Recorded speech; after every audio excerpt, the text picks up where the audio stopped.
If more of you supported the show, I'd be less sick of podcasts. The blah blah blah.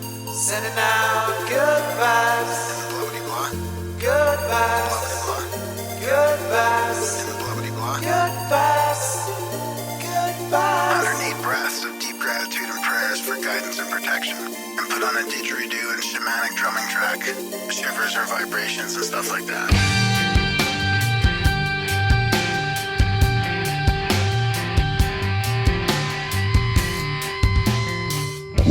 America.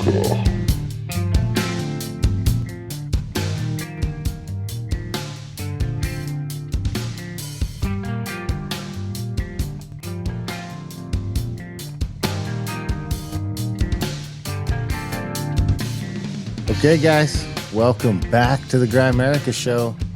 Coming at you this week with Michael Donnellan, friend of the show, Nick Spratt, talking Atlantis again with, of course, Michael's the creator, producer, or something to do, and this kind of the star of the Atlantica, a documentary which seems to have found something.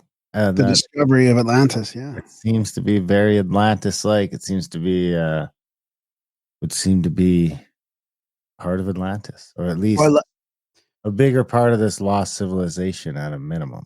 I like how he said in the show that he was like, well, this is they were doing a series, and then they realized, like, when they found the walls, I'll tease that. He's like, we have to put this out now. So they fast tracked the first 3 episodes out instead of waiting too long, because I mean, they're finding, you see all these documentaries and nothing ends up happening, right? You don't find anything, but this is like one of those rare ones where, like, this is actually stuff is actually happening. So, I mean, I'll read. Like I say, at a minimum, it's the discovery of a new megalithic site. Yeah. Underwater. Massive Awesome to find out if it's the same Cyclopean wall design. Yeah. Because if it is, all bets are off. So let me just read his bio here quickly while we're talking about it. So he's a filmmaker, Michael Donnellan. Since 2015, he spearheaded multidisciplinary underwater and satellite expeditions along southern Spain's Atlantic coast with Merlin Burrows. I love that name. Their explorations have uncovered concentric ruins off Cadiz that mirror Plato's description of Atlantis, circular city walls, a central temple, harbor structures using sonar, LiDAR, dives, and lab-validated ancient concrete samples. His efforts are captured in the 3-part docuseries Atlantica, The Discovery of Atlantis, premiered at the South International Series Festival in Cadiz with a 10-minute standing ovation.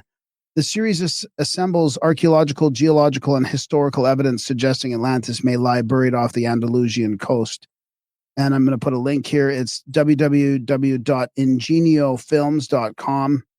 And actually, I'll put his, I think he asked for, I'll put a link to his social media in there too. I don't have it handy right now. And then Nick Spratt was with us. He's researching the Azores as the spot for Atlantis, and our tour guide for Contact at the Cabin in the Azores with Randall Carlson in November. And I'm realizing I've got all these studies coming to me through the .edu, and I'm surprised at how much, I probably said this last time, but how much evidence there is to pre-Portuguese settlement in the Azores. So what does that mean, right? I mean, if we're really going to find out that there was people there prior, then that opens up a whole can of worms for the Azores also being way more ancient than is allowed or accepted right now. Yeah, and it looks like there's a chance Michael might even come with us. Yeah, that'd be great. On that trip to the Azores, which there is still 1 or 2 spots left for over at contactatthecabin.com. Yeah, it's an amazing series. I mean, they really, really did a top-notch professional job on this. Yeah. It's exciting times. Exciting. Yeah. Well, I mean, it can all be connected. I don't think it takes away anything from Randall's main theory about the Azores being the spot, or Don Lee's theory about the Azores, because it is, it's very close. I mean, it's probably one of the closest shores to the Azores in the Atlantic. So, yeah, because it's outside the Pillars of Heracles, so it's like outside already. So, yeah, if it was much bigger, they'd almost be attached. Yeah, exactly. Yeah. So it's interesting stuff. Either way, like I say, I tend to more the idea that it was a global civilization. So it's hard not to like I would really like to see if those walls ended up being. I mean, I'm not into scuba diving. Michael mentioned going scuba diving. I'm not into it. It's just not my jam. There's no fucking way you're gonna get me scuba diving down in the ocean looking at shit. It's just not gonna happen. Really? Yeah, there's something this Indian don't belong in the ocean. I don't think. Like I don't even like being on the boat where I can't see the shore. And I don't really swim in the ocean. So the idea of, swimming down 50 feet or however far it was, 50 or 100 feet to look at shit seems fucking bananas to me. Yeah. Have you seen this one? I mean, I don't even know if this is real or AI now, but this is supposedly off the coast of Japan. I mean, this is like massive, massive structures that they're saying is supposed to be natural, but it looks like there's like man-made cities, like massive off the coast of Japan. So it'd be interesting to know, if because like you said, I think that you're right. These megalithic structures all over the world. I mean, even those walls, if they're the same, if they look like Peru or like the stuff you see in Egypt, if it's that same sort of stonework, I think it just sort of seals it. Yeah. In a lot of ways, it just Yeah. Yeah, that's what I think too. I think that there was a technique to do stoneworking back then with granite, and it was lost at some point. Are the walls granite? You know what? I meant to ask him that because I think they did get samples of it. I don't know what the original walls are made of. Yeah, that's a good question. Yeah, that would be good to know. I can ask Nick. Message him and ask him. Yeah. Maybe if I message him now, he'll answer before the intro's over. Yeah. So the summer of death continues. We had a heat warning the other day. It was a high of 29 and low of 15. So for the Americans, that'd be like what? I mean, the low is going to be the high of 85 or 90. High of 90 and a low of 50. And you get a heat warning. But wasn't the heat warning on your phone? I think you sent it to me, and I was like, how can they even do this these days? I mean, it should be illegal. It was like 15 degrees out or 19. It was said heat warning. Yeah, the whole map was like torched red too. And it hasn't even been that hot. It was kind of warm a couple of the days we were camping. But, nothing crazy. Nothing out of the ordinary. It was like nice swimming weather. Good weather for the kids to be in the water. And then it's been a shit ton of rain. It's raining again. More rain than we've got in a decade, probably, at least, I'd say. They're calling for a bunch more rain this weekend yet again, which is good. Everything's greening up. Ponds are filling up. I was out putting out my cams the other day, my trail cams for hunting season, and the grass out there is like as tall as you. He was trying to drive down this road, and you can't really tell where it is. Luckily, Miles had already gone down it, so he beat it down a bit. He must have been tripping a little bit because you're just driving through grass that you can't really see the other side of. You're just driving through grass that's just you can barely see over because it's higher than the hood of the truck. Children of the Corn. Yeah, not for long, but there's definitely some bands of that out there. I mean, it's having a good year as far as grass grows, and like a bunch of the bushes that were coming up last year are just taking off. With all the rain and the cloud cover really helps too. When the sun's not baking it all day, it just sort of keeps growing and growing and growing. So I got a tick on me. When? Yesterday. Really? Yeah. Did you find it? I sat down in my truck and it was like crawling on my pant leg. I would just think it was a bug and just sweep it off. How did you know it was a tick? Well, because it looked like a tick. Oh. I mean, is that obvious? Yeah, you could tell what it's a round thing. Like you would know if it was a bee or a mosquito, right? Wouldn't you? Well, this is different, dude. How is it different? I don't know. I mean, You know, if it was a grasshopper, it's just a kind of bug that once you know what it looks like, you would recognize it. It's the same size like a ladybug, so you would see if you had a ladybug on you. oh yeah, okay. I just threw it out the window. We got a tornado warning, like the rain, tornado warning. It was pretty nice. It does look like on the cams like it got a little windy and rainy since then, but I already did see a couple of deer on there, a doe and a little tiny fawn. Not a big game yet, but that'll come. It's only been a day, still got a couple months.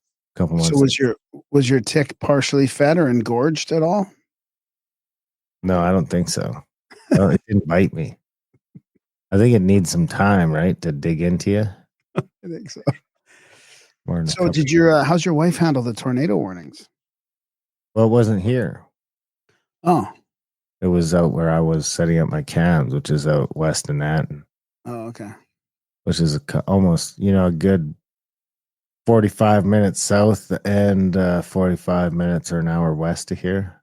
It was actually funny because I was out there tromping around in the bush after getting the tornado warning, and Lord Paul, Sir Scandinavian, texts me and says, "Hey, there's a tornado warning west of you. Crazy." I was like, "Well, I'm west of me." I told him where he was. I already knew it was where I was, but he was like, "Oh, guys, where you are." So sure enough, I mean, it was fine. It was quite nice when we were down out there, if not a bit humid. Good to get out. I mean, that really is beautiful country out there. Oh yeah. Which, I mean, here's the thing. So this leads into the hunting trip, which, I still don't have a ton of interest in. Oliver says he's probably going to come up for it, so we'll see. But I mean, we got the gear, we got the camping gear ready to go. I could get Johnny's got to get practicing with the bow, because Johnny could be when Johnny's here, it's open season for whitetails in the mountains. So we could have him actually hunting a deer if he could shoot at it. With a bow, because he can rifle opens on the 17th, so he could be hunting with a rifle out there and with a bow in the plains. I got to look at how I think the general whitetail buck, I think, is a province-wide tag, so you can basically hunt it any place in the province. But so the mountains, everything's sort of west of the foothills. You got to be almost in the mountains proper. There's kind of like a line, like a mile east of the mountains, so that the new unit starts. And in the mountains, you're allowed to start using a rifle, I think, around September 17th.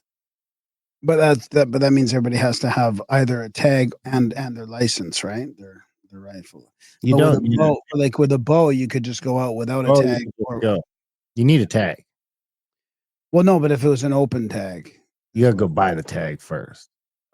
Just means anywhere. An open tag just means you could just go get it. You don't have to draw for it. Oh, but you still need to go buy it? So like you could, if you just took your hunter safety course today, you could get that. Then you'd get this online thing that says you have a hunter safety course. You could use that to get an Alberta hunting license. And then you could just go, ducks are one of them. Upland birds, bears in the spring, I think. I don't know about the fall. And whitetails. So if you were in archery, or even if you had your PAL, you can just go buy that whitetail tag. You don't have to get it. So to go back to topic at hand, you could right now buy a bow, get your hunter safety course, go buy a whitetail tag, and go hunting. Without, it's the gun stuff that starts to really take a while. That being said, you don't need a PAL if you're with someone who has a PAL. I've never been asked for my PAL either. Not one time. And I've had several run-ins with the authorities. Anyway, I digress. It's going to be a good time. We're going up chasing sheep in the mountains and whatever else we can find up there, but we're going to go camp at least 1 or 2 nights in the proper, what's the word? Outback? Backcountry? Backcountry boondocking, with it not in the campground. We're going to go back there looking around. We'll be camping at the Duck Lake for a few days, maybe down at the deer spot. It's about 10, I think it's, what was it, 9 days, 9 day excursion. If you want to come along, it's only like $2,500 US, I think, or something like that. It will be a lot of camping. We'll probably somewhere in between, either end up at a campground that we can shower at, or so get an Airbnb or someplace in between. We'll see what happens. Depends how many people end up deciding they want to go, but we'll get it's going to be the full alert experience, from hunting ducks in the plains, in the fields, and tons of geese, to hunting in the swamp in the mornings, lots of ducks, to chasing grouse, to chasing big game in the foothills and in the mountains. And I've already started the group now that the cams are up for the people that I know are going. And I started just throwing whenever the cam picks up something walking by, I throw it in the group, get those boys all excited, and we'll go chase those critters down. Because here's the thing: no one else will be hunting the big game. No one else will be hunting in that zone by then. So anything we see on those cams is Why is that? Well, when I'm doing the thing, which is the 24th of September, archery will have really just barely started. So I haven't bumped into a ton of archers out there yet. It could happen. But we're also there midweek, middle of the week, so not likely to run into a lot of. It's very early in the season for someone to get an animal that we see on our cams, because we're out there usually before everybody else. So that could be good. It's going to be a good time. We're going to have a hell of a time. So people can check that out. Contact@thecabin.com. There's also some spots left for the Azores. There's Easter Island. People are already buying tickets for the solstice next year because they don't want to miss that. So people can check all that stuff out at contact@thecabin.com. Ba-da-ba. Yeah, come to Easter Island. Come to Easter Island. Easter Island's going to be a fun one. It's going to be a blast. Yeah. It is going to be a blast. And I was surprised to see Dan DeDunker talk about his thing is, he thinks that Easter Island is one of the biggest mysteries, like the ancient Atlantean civilization. I was surprised that he was proposing that location, because it seems like a lot of people kind of give up on Easter Island in a way, but it's pretty fascinating. When you look at the map, when you look at the the bathymetric map of the Pacific. Yeah, is that the one you sent me? Yeah. That shows all that. I didn't open that up yet. I was trying to get the same effect on Google Earth, but it's just not the same. It's not the same, no. But what we need on that bathymetric map is like Nick was talking about. There's too much of a wide variety from 0 meters to minus 300 or 400 meters, probably. It's all the same color. Like what we need is like a 0 to minus 50 meters, or even 25 meters, and then shade it so that we can actually see the difference between, that so-called shallow area all around, right? The whole continental shelf. Some places are deeper than you'd think. I might be able to get the AI to do that. Yeah. Yeah. It might. I mean, there's a million data points in there. Pixel, I think every pixel has, I don't know if it's exact pixel, but like you move the mouse around, hover the mouse around over top, it'll tell you the depth. Yeah, it'd be interesting. I don't see why it couldn't. There's got to be something you can export from that and say, just fucking color everything below this depth blue. Yeah. Yeah. Like even 10 meters would be 30 feet. That's a pretty, I would like to see like 30 feet all the way around the shelf, and then 60 feet and 120 maybe, or something like that. And then the big one is 400. Yeah. And then the big one is 400. Yeah. And then the big one. So yeah, we had a good time. I was down at the lake all week. I think, is this my first show back from the lake? No, I think, now I'm confused. Your first intro. I mean, I get confused because we do all these other shows too. So yeah, it was the first Grimerica show since I got back from the lake. Yeah. No service down there. It was nice. During the week, there's nobody there. It's hard to believe. You go down there on the weekend and I stopped going down on the weekend because you can't even launch the boat. You just you go there. There's literally 20 people lined up waiting to launch the boat. That's just not fun. But I mean, I saw pictures you were sharing on socials, and I was like, it was you and nothing, like just beautiful views and nobody around, not a thing. Yeah, that's the beauty about about Yeah. where we live is there's still, you can still get away from everybody. Like when we go camping for the hunting thing, we won't see other fucking people. There's zero chance. Um, so yeah, it was good. You good, like I say, you're down there during the week. Yeah, I was down there with Jesse and his family, so we had campsites across from each other, and it was, I was probably half full. It was still not empty, but it was probably about half full, which makes a huge difference. Super easy to get down to the dock and do everything else. It was a good time. No service. You have to walk up this big hill to get service, so you only do that a few times a day, and the kids just kind of forget about it. I mean, they spend the whole time swimming and crawfishing and everything else. So it's good. I might go back again. I mean, I got it set up with my truck tent now, and that I can easily go down and like spend a night, and go set up, launch the boat, set up the tent, go fishing, come back, sleep, go fishing in the morning, and come home. Yeah, that's awesome. Instead of going there and coming back and going there and coming back. But I mean, the kids love it there too, so we'll probably end up going down again this year. I need a bigger boat. The boat is not big enough for the whole family anymore, so we got to find something a little bigger, but figure that out. The other thing, if people want to come to Ranch CAC, they got to let me know. It is looking like a pretty eclectic group. It's going to be a fun time. Ranch CAC is like at your place, right? Really? I mean, do we call it that? Your place and yeah, and the local hotels. Hotels and camping at your place, and we're going to do a couple of excursions. I was wondering if we should set up a sweat lodge down in Vulcan. I wonder if I should talk to our medicine woman. It would be pretty limited, I guess, right? Well, like 8 people could probably go. Could be like an add-on, because I think Loby says he's coming with the fam. Wow, that's awesome. And Timmy with the fam. Wow. Yeah, so it's going to be a pretty good time. Seems like it's going to be a pretty good time. I mean, Robert and those guys are all carpooling up together, which is always fun because he's always got the good. What's the Amazon SpaceX? Blue Shield or whatever. Works for it works for Bezos somehow, so they always have good stories. Okay. Yeah, I see. Those guys would be lucky to get over the border with that fucking bunch. If I was a border agent, I'd be like, "What the fuck are you guys up to? You're going where?" I guess we're going to Ranch CAC. We're going to Ranch CAC. Going to Ranch CAC, baby. So let us know if that's something you're interested in. Of course, that's just by donation for entry, so there's no set fee. You can just sort of donate what you can. Yeah, hang out with us. And have a time.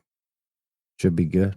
And that's the long weekend in September, like September 3rd or whatever it is, or 1st, or very last weekend of August, and then the Monday is the 1st of September. Okay. So how many nights? Like what nights is it actually at the local hotels or at your place? Is it Friday, Saturday, Sunday night, or? Yeah, Friday, Saturday, Sunday. Okay, so 3 nights. And then you get the fuck out Monday. People will be arriving Friday or like Friday during the day, I guess. Yeah, Friday during the day, Saturday, Sunday, and then leave Monday morning. So that's a pretty good stint then. That's going to be a good time. You don't have to come for the whole time. You could come for a day or 2 or whatever. And all the local people let us know. You can drop by and we can hang out. Exactly. It'll be a good one. The Canadians can meet some of the Americans too.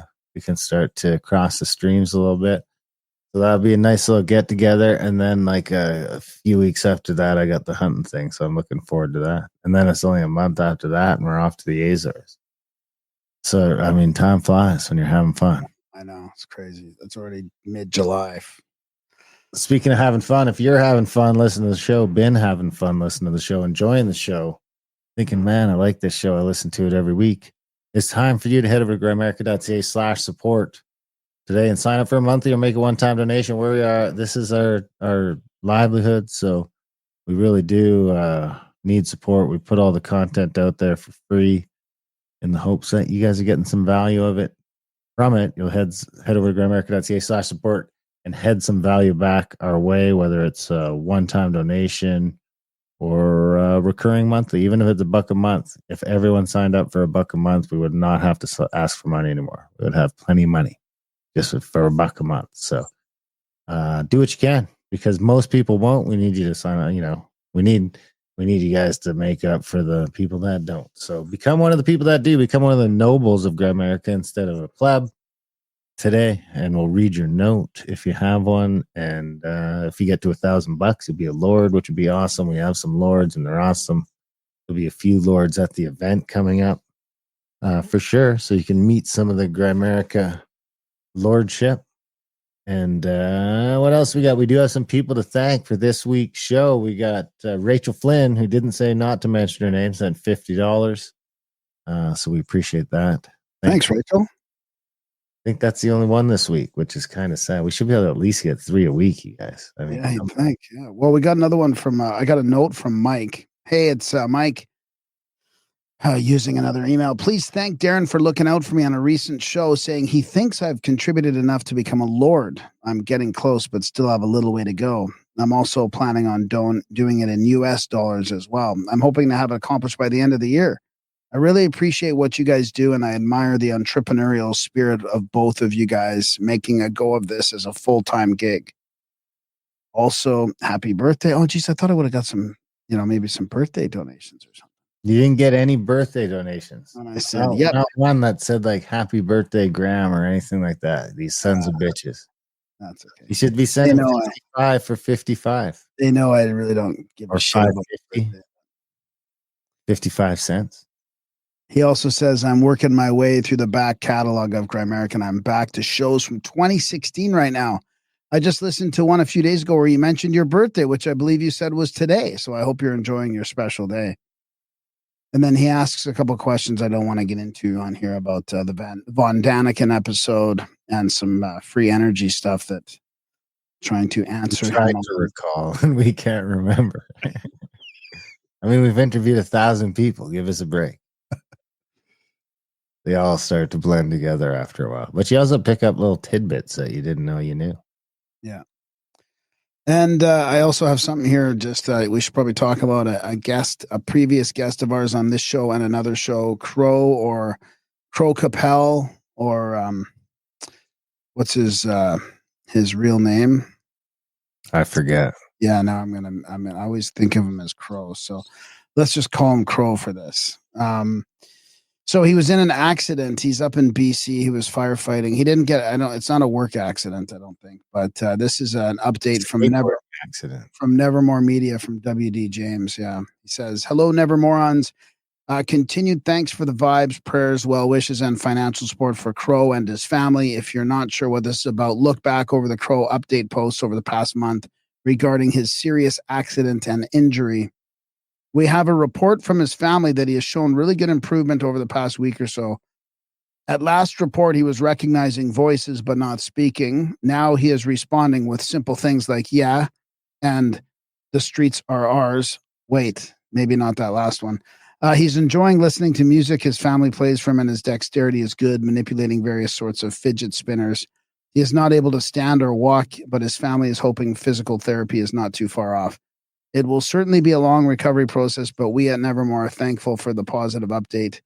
Very reassuring given that it's been over a month since his accident. His mom is down, and we were supposed to have him on, and we didn't hear back from the guy. And it was when he had the accident. We were doing a show on the churches, all the burning down of the churches in Canada. He is doing a whole thing on it. He had a whole presentation to do and everything. Crow's mom is down in Sharon, Mexico, as today is the due date for his wife, Alexia, to deliver their baby. No more update on that, but hopefully we'll have good news to report soon. Please keep up the vibes, prayers, and well-wishing coming. They apparently help. Also, if anyone is so inclined to the link to provide financial support to Crow, wife, and soon-to-be baby Crow while he goes through his recovery. He was in Canada to fight forest fires when the accident occurred, which is the hard work he has done over past summers to make ends meet, is below. A Crow-flavored challenge. If you were a subscriber and Crow ever called you an effer or something along those lines, who does that really? Come on, you have to appreciate engagement like that. Chip in You can't help but love Crow, even when he's pulling an attitude on you. Link to make whatever contribution you might feel called to make. Thus far, there are 83 donations. That's a community effort. Nevermore Media is a reader-supported publication to receive new posts, blah, blah, blah. So I'm going to put a link to that in the show notes.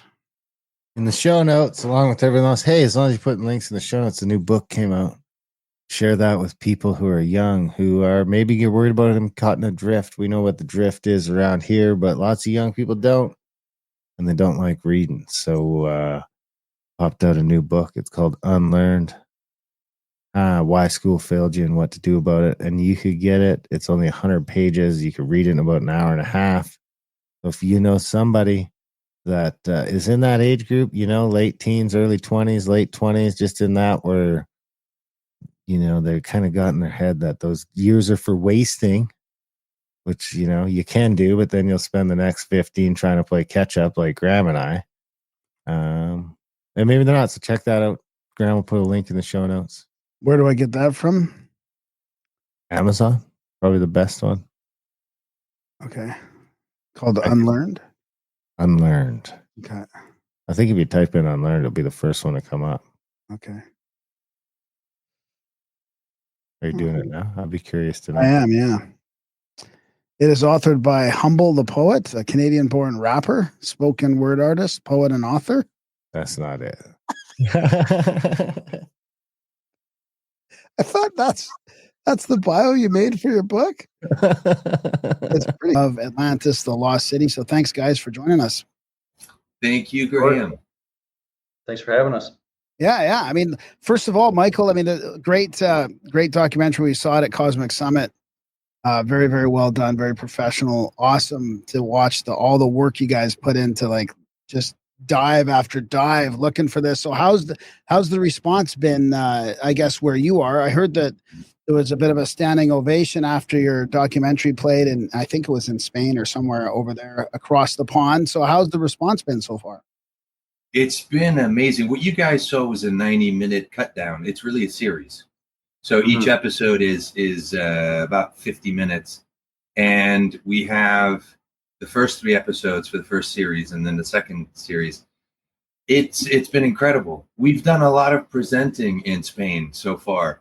So in Spain, we've done tons of conferences, tons of presentations. But it's been received super well. Plus, when people see it and they go, "Oh man, this is our own country," it's because it's a beautiful place. So aside from the archaeological standpoint, the visual standpoint, when people see their own beautiful country, they just like it even more. Yeah, pride. But yeah, pride. Yeah, but the actual discoveries are. It's been 8 years of work. It's been an incredible amount of effort that we put into this thing, and we keep finding stuff. So it's an ongoing process. It's exciting. I'm really proud of this. It's something I've ever been super proud of. It's this. How did you get into it? How did you get into looking for Atlantis? How did you find yourself over there doing this? It started almost 10 years ago. I didn't wake up one morning saying, "Hey, I'm going to go look for Atlantis." It was a series of events that led to this. I'm from California, but I was born and raised in Europe and the Middle East. And my parents had always been in Europe, in Italy. And I'd moved from LA to Italy. And within 6 months, I got in touch. I had always been, even though I was a filmmaker, I am a filmmaker, I had studied archaeology at the American College of Greece in Athens, totally by coincidence, never thinking I was going to be an archaeologist. I was living in Athens. I figured, well, fuck it, I'm gonna study archaeology. It's a great experience. What was that? What was that? Amazing. I mean, you're 19 years old, 20 years old, and you're going out to places in Santorini like Akrotiri and Crete, and it's stuff that you don't have. There's only a handful of places in the world that have that kind of rich lost history, as opposed to driving down the 405 freeway in Los Angeles, where you have about as much history as a plastic cup. When I was back in Italy, I was in touch with a group of researchers and archaeologists because it had remained a passion for me. I was put in touch with the people I work with now. And one thing led to another.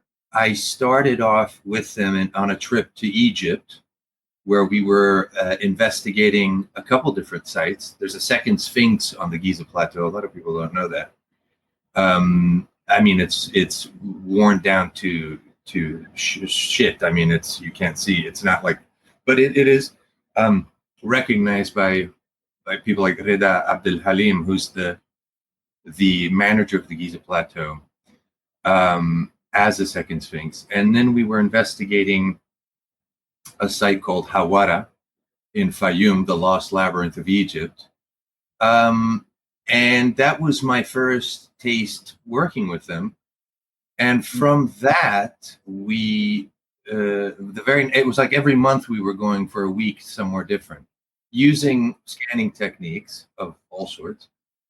And the following month, we were diving in the North Sea, investigating and researching and finding, because we registered it, the shipwreck, which with the Bonhomme Richard, which was famously captained by John Paul Jones, and that's an incredible project.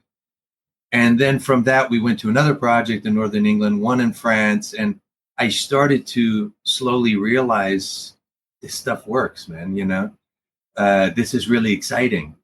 And living in Los Angeles and working in a relatively fake environment, and I've been working in film for years. I came from my background was as an animator, 3D animator, visual effects supervisor.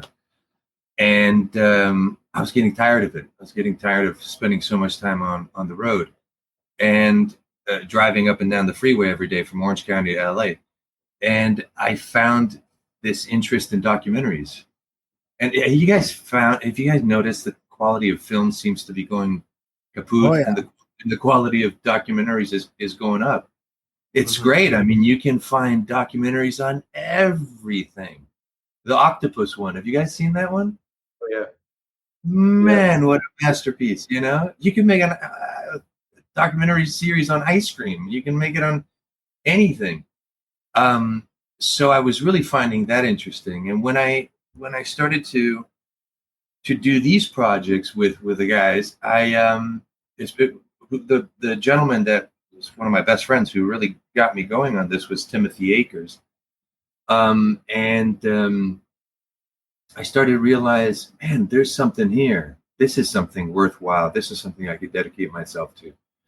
And one day I'm coming out of the water, literally, from pulling out burnt timbers from the Bonhomme Richard. And Tim looks at me and says, "Do you like southern Spain?" I didn't wake up one morning thinking I'm going to look for Atlantis. I'm eccentric, but I'm not nuts. And I said, "Sure, I like southern Spain." And that was 2016. And we first started. And from that moment, we were coming out here every month. So I was flying out from Italy to southern Spain once a month, once every 2 months. And the second we arrived, I knew that there was something fantastic here in the sense that we were always identifying structures. You identify a structure, you go to the place, if it's underwater, you dive. If it's on land, you throw up your drones. And it seemed like every time we went somewhere and researched something new, that there were structures there. So I started to really get involved back then. And it was a process. Slowly but surely, we started gathering huge amounts of information, new information. When did Timothy first ask you that question? When did this start? 2016. I first met them 2015, and it was 2016 February that we first came out here for this for this reason. And here I actually moved here 3 years later. It's not like finding a boat. It's not like finding a single object. If you find a shipwreck, you basically go out, you identify it, you register it, there you have it. And on a film standpoint, a single artifact is generally one documentary. You know, you're not going to make an entire series out of one shipwreck. You could, but not really. In this case, there was so much material that it became pretty quickly evident this should be a series. And it wasn't actually, you guys have seen the cut down version, the 90-minute version. It was only in 2022. By total, it was really a fluke because everybody was locked up in their houses during COVID. And between 2019, which was when I moved here full time, and 2022, we were out on the boat all the time while other people were kind of not traveling and not doing anything. And 2022, we found these ruins under the water, which are, I mean, you guys dive? No. Man, it's life changing. Not yet. Yeah, it's got to happen. Get ready, baby. I'm taking you in the water. Yeah, I'm with you, man. So that's how it happened. And sort of long story short, we were about to, the series is in distribution. It's about to come out, and it's just the beginning. We have a community growing here of scientists and academics that have done their own research that are now colleagues of mine. I just did a conference on last Wednesday at the International University of Andalusia. And you've got geologists there. You have leading archaeologists, leading anthropologists who now appear in our series. And each one of these people has done their work on this, following Plato's texts verbatim. And people are starting to take this seriously. It's an extremely important discovery. Is it taken more seriously over there in Europe? It seems like to me it's maybe the response is a little bit more open-minded over there. Do you know what it is? It's actually kind of interesting. You remember at the Cosmic Summit, Graham, you and I were up on stage, and there were 5 of us or 6 of us, each proposing different theories, different ideas. And with all respect, because I mean, I completely appreciate the time and effort that anybody puts into any kind of research. But having said that, it's always fairly evident when somebody has read this or not. And it's also fairly evident if they know geography or not, based on this. And the thing about these texts is they point right to this place.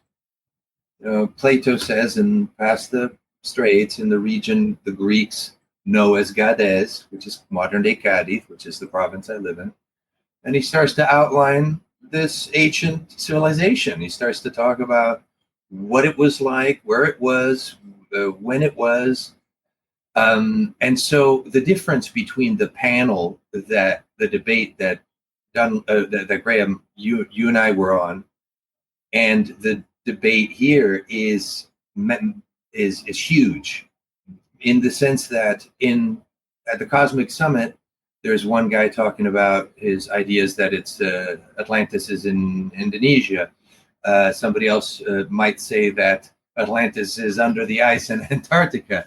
But here, everybody's on the same page. Everybody, whether they're anthropologists like my colleague Pepe Orihuela or super well-known archaeologist Manuel Pimentel. They've written books on this, and they're all pointing at the same place. They've all contributed their own discoveries and their own findings on this, and it all coincides. It's very exciting. It's very exciting. So what I mean, so to answer your question is, over here it's much more focused on what we have here. Over in other parts of the world, it might be sort of, although I think there must be incredible things going on in Indonesia and incredible things going on in Peru. There was one guy I was talking to who had lived in Bolivia for years, and he was convinced that Atlantis was under Lake Titicaca. I'm sure, I can't wait to go to Peru, and I'm sure, or Bolivia, and I'm sure that both those places are packed with incredible things, possibly from the same epoch, absolutely. But making the giant leap to suggest that their Atlantis, or what I like to refer to in a more sort of normal way is the ancient Atlantic culture, steps totally outside of Plato's texts. So everything that you find here stays well within the boundaries of what Plato says in every single fashion. Do you think there's a chance that because Plato's writing about it, what, 9,000 years later, is it? 9,000 years later, plus 2,400, you get... Yeah, so what about the idea? Because the one thing that I've noticed getting into all this stuff is that, like you mentioned, a couple places, wherever we look, except for North America, for some reason, we seem to find all this stuff, right? There's a whole, you've been to Egypt, you've seen there's a whole civilization under there. There's another Sphinx. You find this stuff in Peru. I mean, the Enoch texts seem to lead that maybe he was in South America preparing for a deluge. And you find this stuff down in Indonesia. So do you ever entertain the thought that that this Atlantis was an epoch and not just a capital city? Like, sure, it had capital cities and it had all sorts of great stuff, but what they're talking about was a global civilization that had cities all over the place, maybe not like we do, but had something going on that seems to have been wiped out by cataclysm. Great question. It's a great question. And one of the clues lies, it's incredible because this text, the Timaeus and the Critias, you could, 50 pages, you could read this in half a day. And even though it's such a small amount of text, it's packed with details. And to answer your question, there's a very special clue at the beginning of these texts where Plato makes a mention. He's telling you where the capital, what we're focused on, and what you guys have seen is only the first. We have several more episodes which delve into answering your question. He says, just past, he tells you about this grand empire that controlled the majority of the Mediterranean, all the way from Egypt, right the way out into the Atlantic Ocean. And he starts to tell you that, in fact, he tells the Egyptian priests that are talking to Solon and telling him this story. Solon was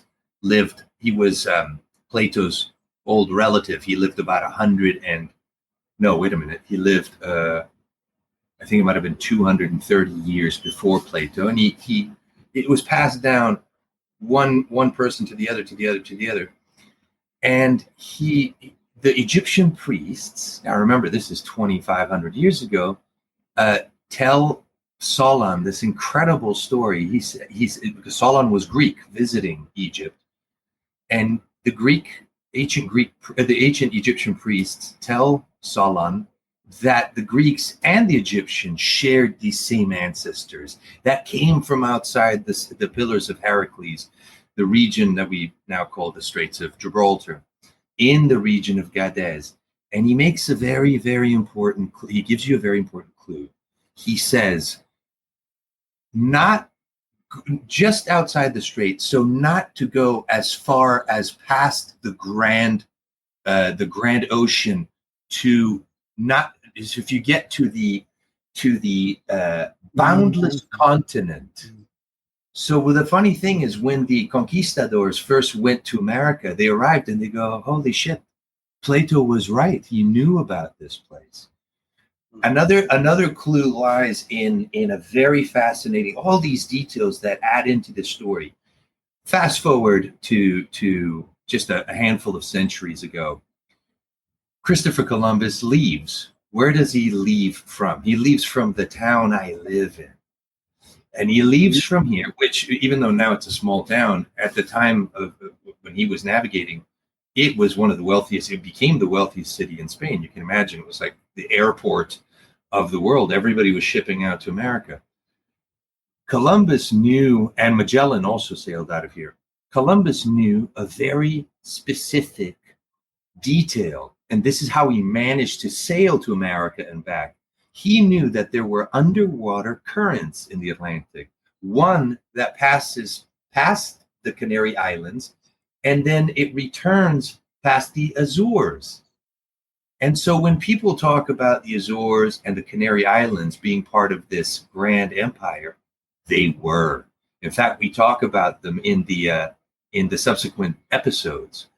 So it makes sense. It makes total sense that in this ancient time, there was international commerce.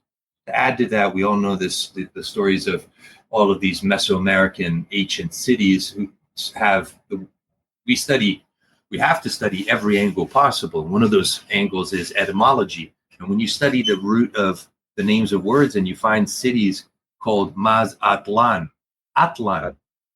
and there's legends there of the natives waiting for the bearded deities or people from the other side of the ocean. It seems to me that there came a point, like all the ancient mythologies talk about, that there really was this terrible cataclysm all over the world, and it put a halt, a complete stop on us.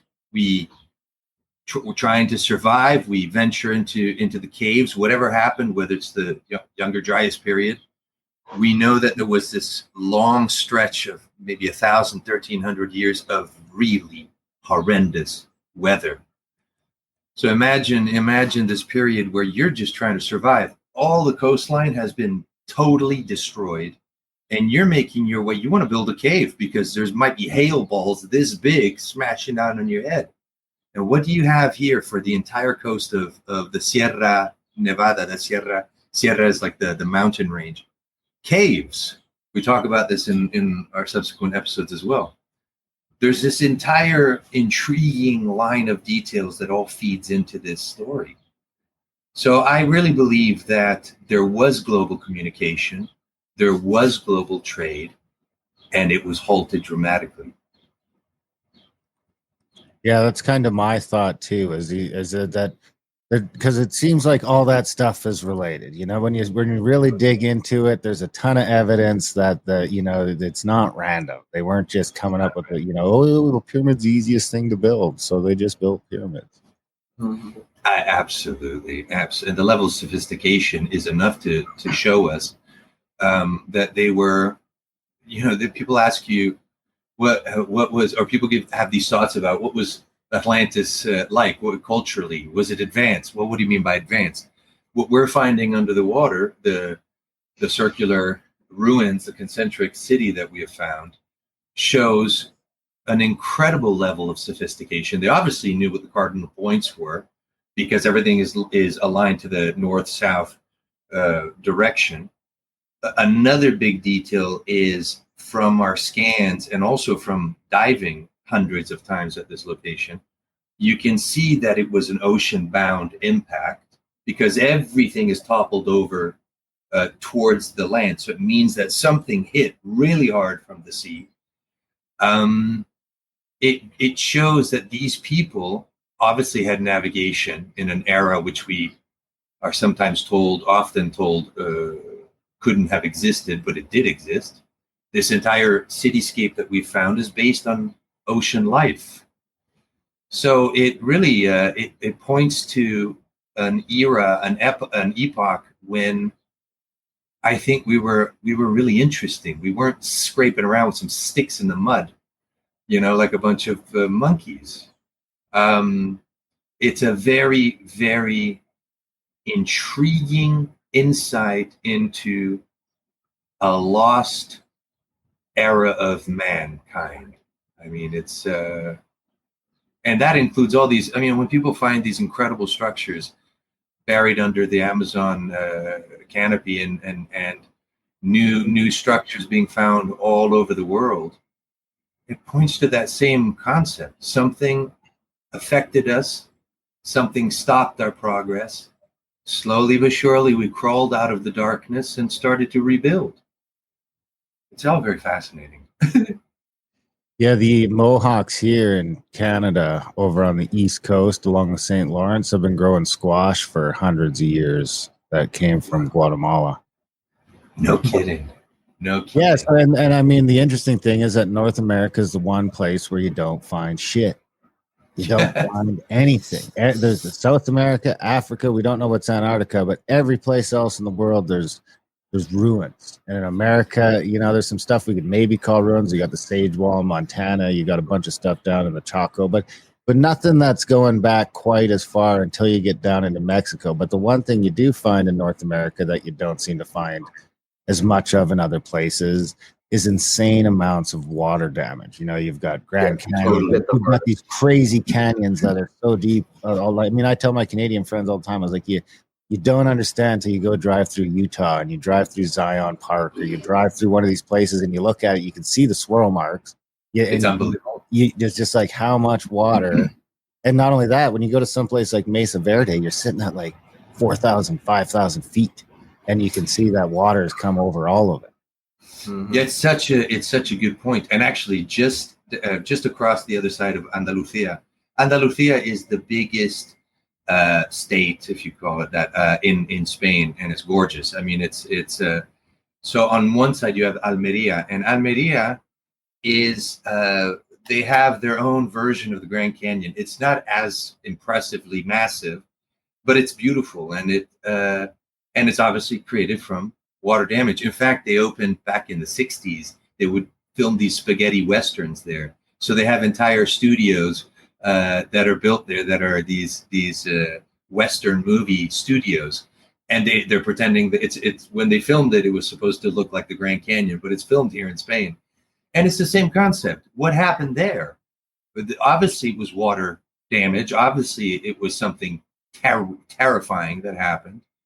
And, you know, another thing I think about America, which is curious, because I always thought that too, like what you said about you don't seem to find.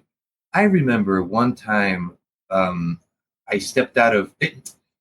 How do I say this? Like in where I live here, if you want to take a walk into the wilderness, you go and you take a walk into the wilderness. I always found that in California, you're always sticking to the path. You know, if you want to go, there's always a path. You have to stick to the path. Don't venture out because it's private land or whatever it might be. And I remember one time I'm walking in the hills, and I see this in the grassy hills. I probably shouldn't have been there. I see, because everything else around it is suburbs, freeways, shopping centers, suburbs, freeways, shopping center. It's all been sterilized in a sense. And I am walking in the hills, and I see this old wall. It might have been something that was maybe 100 years old that a farmer might have built, probably. But it was exciting because you're not used to seeing that kind of stuff in California.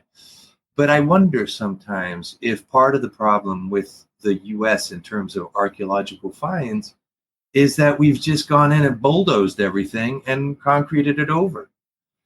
I don't know. I don't know. It's a shame, because I do think that there must be plenty of clues hiding under the soil in the States. Yeah, I think that's part of the problem. Like where I am in Calgary, I think they say, like, if you want to find the good soil, it's like 300 feet down, because we're sort of built on all this stuff that washed out of the Rocky Mountains. Unreal. So it's all just like you keep digging, and it's like dirt and gravel and all the stuff that would be on top, and then you find bigger rocks. But the real soil that we're supposed to grow in is down an awful long ways until you start to get out to Manitoba, and you can see where it seems like this giant debris field. So I've often wondered, like, man, if you could get down a ways, right? Like, because the stuff here might be down a few 100 feet. Sure. And another thing which is curious is that imagine this scenario, imagine this catastrophe that's so traumatic to the planet that every single ancient mythology talks about it. From the Aborigines in Australia all the way to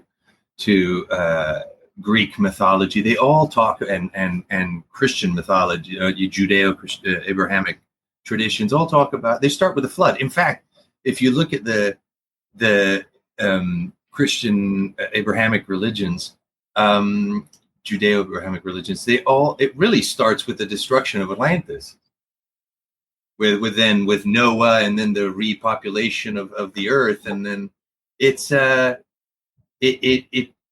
strange phenomenon, because what happens in the Amazon isn't necessarily, geologically speaking, what would have happened perhaps over here or over there. So where in Canada you have your own geological phenomenon occurring, there's also different geological phenomenon occurring over here.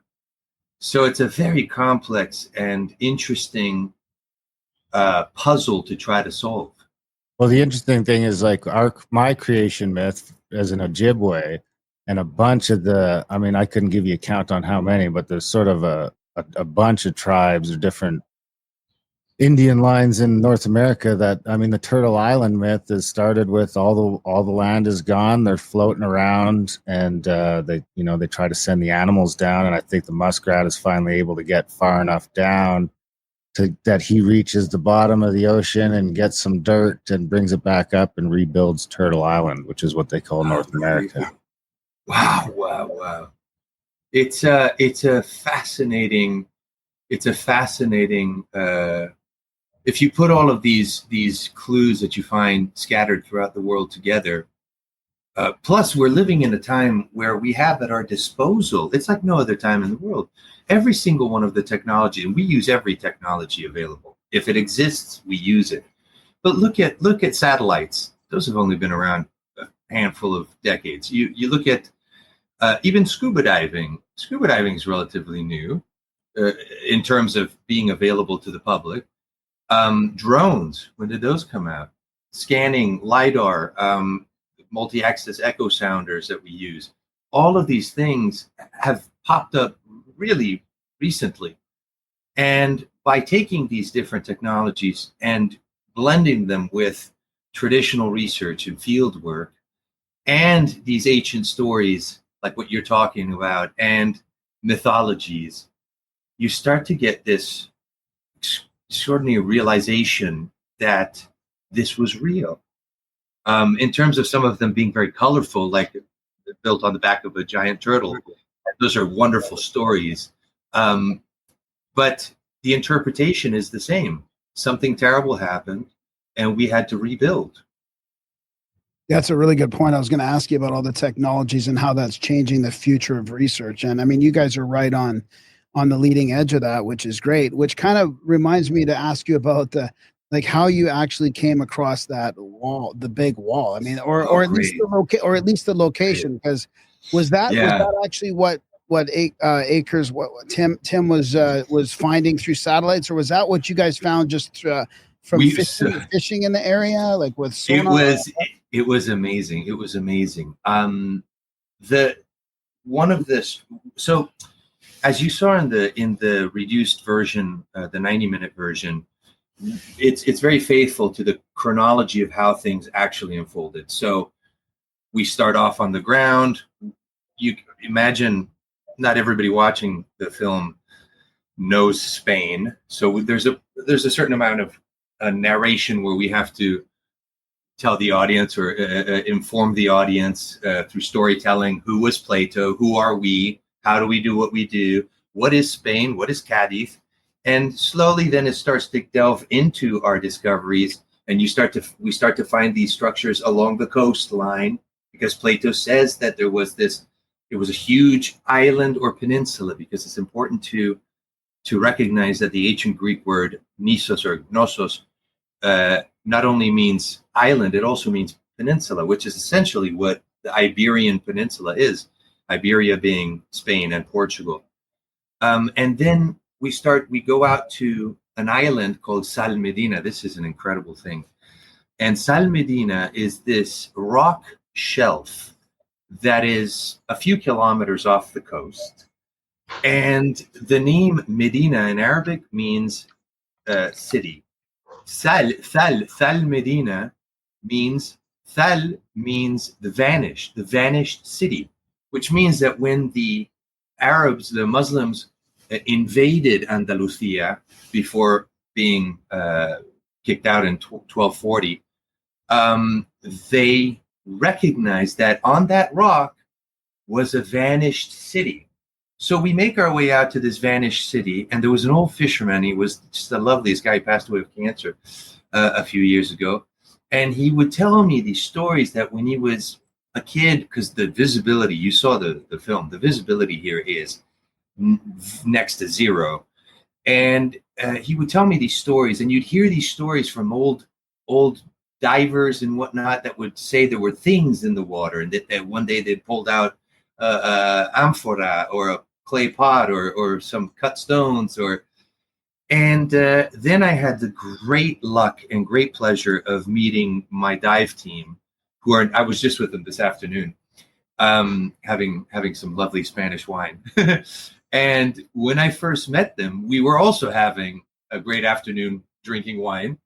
And turns out they're divers. I'm a dive master, been diving my whole life. And they started telling me these stories that 11 years ago they had come across this series of walls, and they didn't know what they were, and they just kind of left it at that. They didn't know if it was natural or artificial.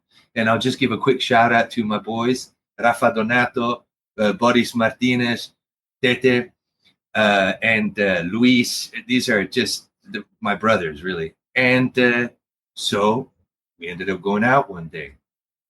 And we're going out along the coastline, and you start to see on the sonar, there's another phenomenon which I have to get into, which is this coastline has a strange phenomenon. You saw the film. You saw how we talk about these fishing corrals that were built by the Romans, or they think the Romans built them, but I think they're older than the Romans, simply because the Romans never built that kind of fishing corral in the Mediterranean. They would build smaller enclosures that didn't look like those. So there are theories that it was perhaps the Phoenicians or the Tartessians before them. The Tartessians, not to be mistaken for this term that has been popping up on the last 5 years on the internet, which is Tartaria. That's got nothing to do with anything.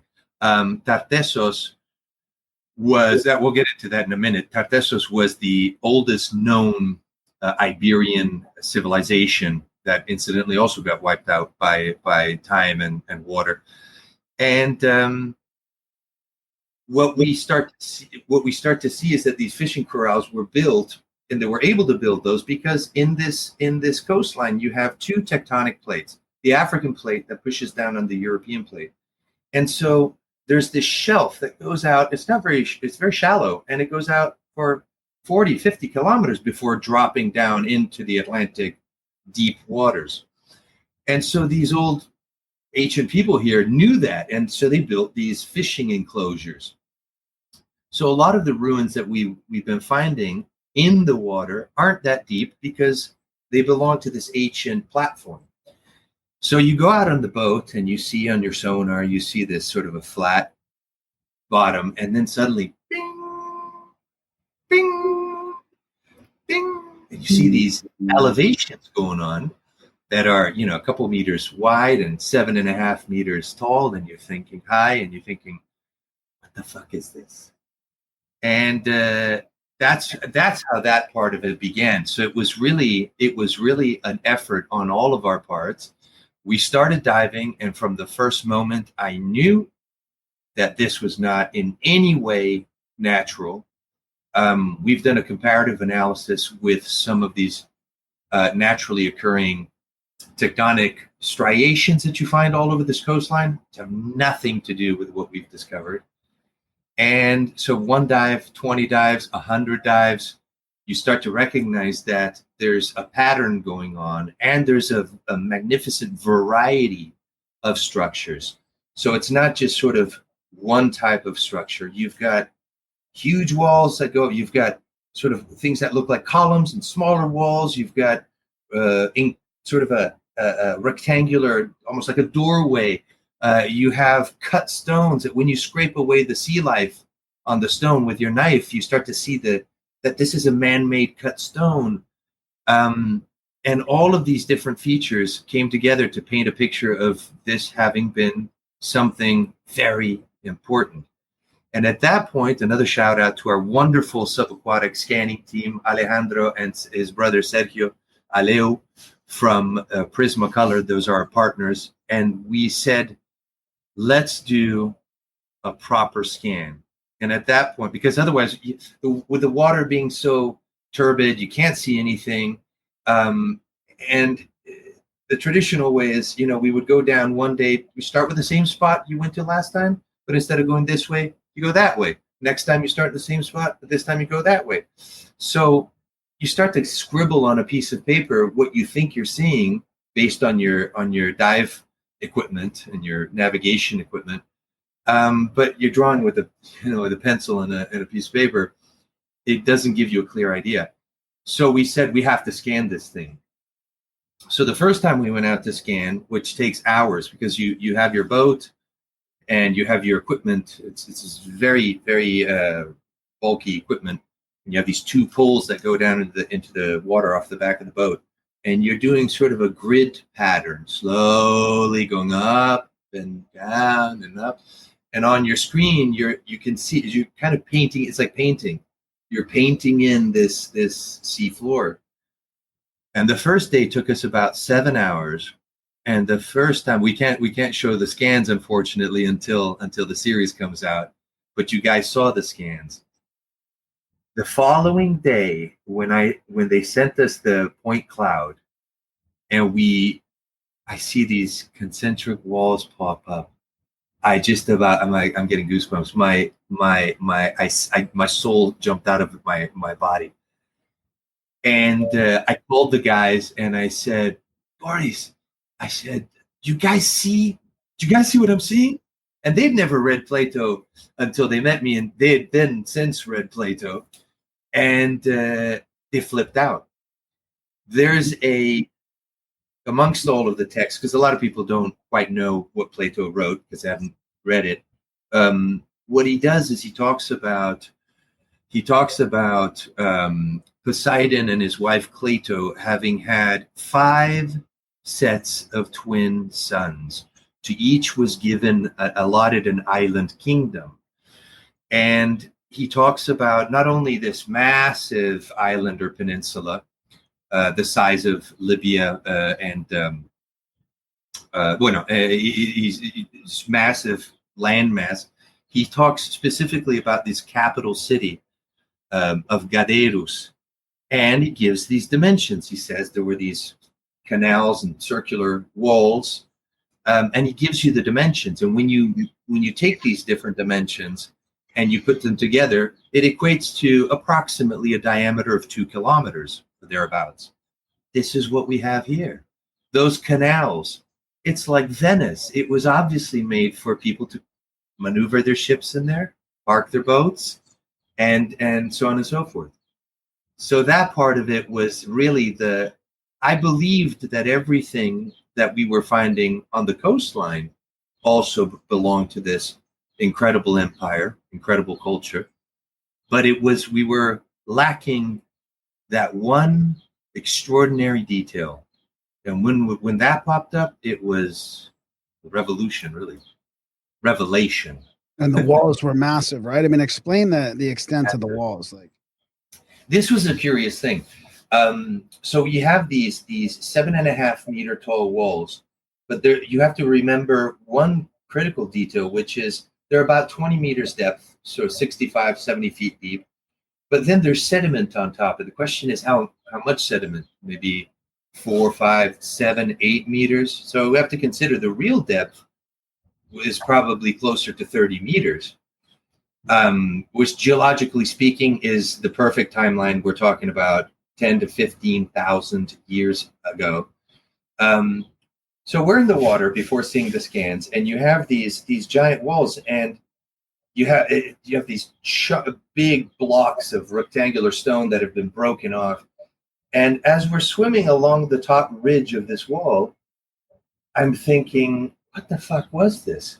It keeps going. And I didn't know at first, well, maybe it supported a roof. Maybe it was a large building that had some sort of, but it wasn't until we saw the scans that we realized why they kept going so far, because they keep going all the way. How deep is the water there? How deep? How far submerged?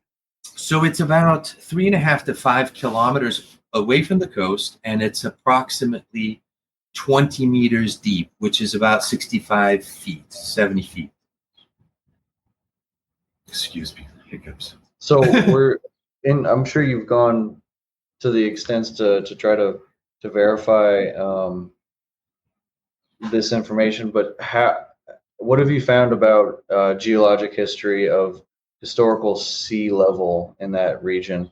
Because one thing that I tell people whenever I talk to them about this, it's like, if this thing was 70 feet down today, then the last time it was subaerial, would have had to have been during the Ice Age.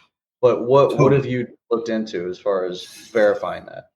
Great question. And this area has been very well studied geologically speaking.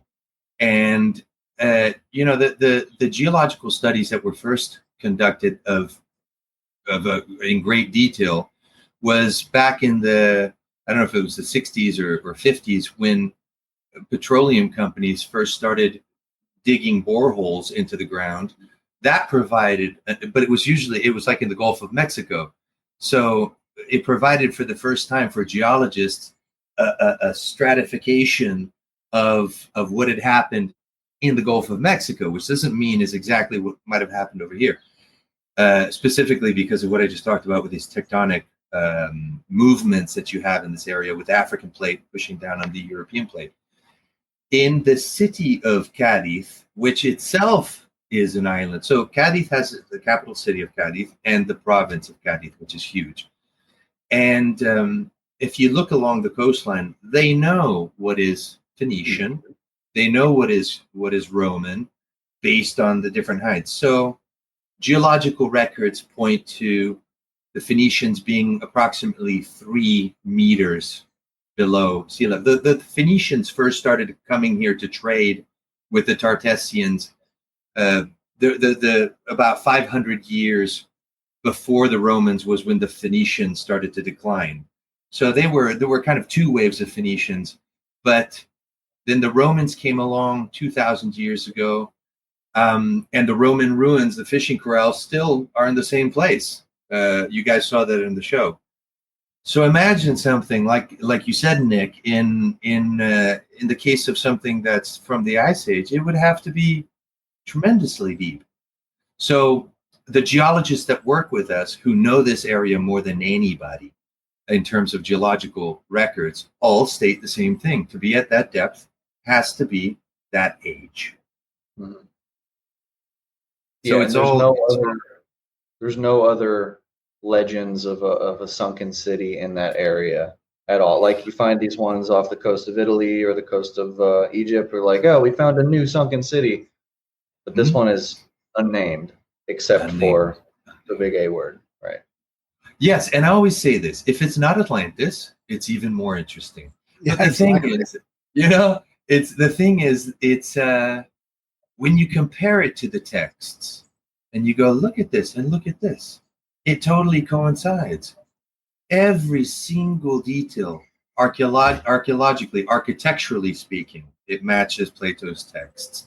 The region Plato talks about matches. Plato talks about, Darren, you were talking about Alberta. You're talking about planting. We were talking earlier with Graham about we live in ranches. There aren't that many places in the world where you can plant all year round.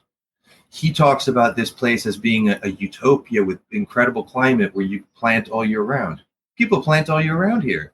He talks about, there's so many details. He talks about the horses, bulls, and elephants that helped out in the daily rituals, the daily running of the empire. The horses that exist here, the vaca marismeña, the breed of bulls that exists here, are the oldest, coincidentally. I can't make this shit up. They're the oldest breed of bull and horse in the world. There is a well-known, well-documented prehistoric trade in ivory here that is well documented, but it's not just one type of elephant. It's 3 types of elephant, including the Asian elephant, which is an absolute proof point that shows that the people from here in prehistory were trading cross-continent, right across from the other side of the world. He talks about the honey. He talks about had great honey. The best honey I've ever had is from the mountain ranges of the Sierra, the Spanish Sierra Nevada, Sierra de Cádiz. What about some of the other arguments that are used, even from the alternative community? So not so much from like scientific dogmatic skeptics, but the people that think all this. There's a growing community of people that think this timeline is squished and that this cataclysm happened, like, let's just use like 1130 BC type thing, and that the Plato's wrong in the Critias and Timaeus because he mentions Athens and, let's say, iron. So iron and Athens are 2 things that weren't supposed to be around 9,000 years prior to Plato's time. It's a wonderful question. It's a wonderful question. And there's another incredible proof point. The wealth of Atlantis is one of our entire episodes is based on that. One of the oldest mines in the entire world is the Rio Tinto mines, which exist here on our doorstep. And if you type in Rio Tinto mine on Google, I mean, it's when I fly my drone there, I get vertigo. It looks like the Grand Canyon because there's still active mines today. So like an open face mine, the problem is that the oldest part, it doesn't exist anymore because it's been already cut out. But they have Tartessian ruins there. They have Roman artifacts. They have ancient artifacts that show that these are mines that have been utilized for millennia. When Plato talks about these different materials, and he's talking about orichalcum, the famous orichalcum, this strange substance which shone red in the sun, sounds an awful lot like mountain copper, which is abundant in this area. One